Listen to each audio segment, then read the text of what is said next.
who set the standards for your organization, what you're trying to do, what your mission is, how we're going to accomplish that, what the mission of my particular department is, and then what is the strategy we're going to use to try and get that done.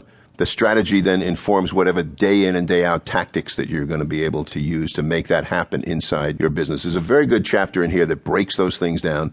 People sometimes get confused as to the relevance of each one of those statements, but in 2 pages in here, we'll be able to set that straight. And I think have people think clearly about why each one of those components in building a successful business plan is important. You know, it seems that sometimes managers are confused by the difference between mission and vision.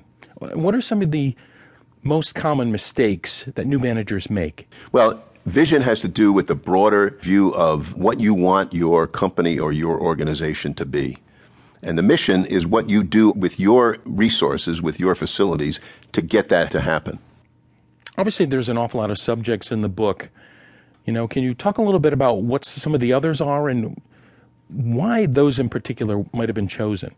Well, we start with a section on basic management, blocking and tackling the planning, organizing, directing, controlling of a business, those skills that managers need to do. We spent some time talking about performance management, how you go about evaluating people, setting goals for those people, making sure that they, in fact, are committed to and understand what their role is inside the organization. We have a section on building staff. It's a constant in today's environment that you're hiring people are moving on, people are being replaced. Picking the right people, making sure that they fit into the organization correctly is an important issue.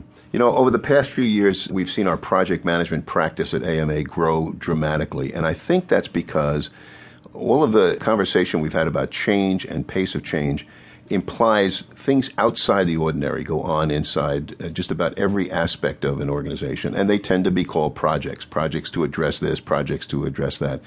It's gotten to the point where once upon a time there were a few highly specialized people who would manage projects. It's my observation today that every manager needs to be at least familiar with the tenets of project management because they're going on in departments in his or her operation every place that they operate.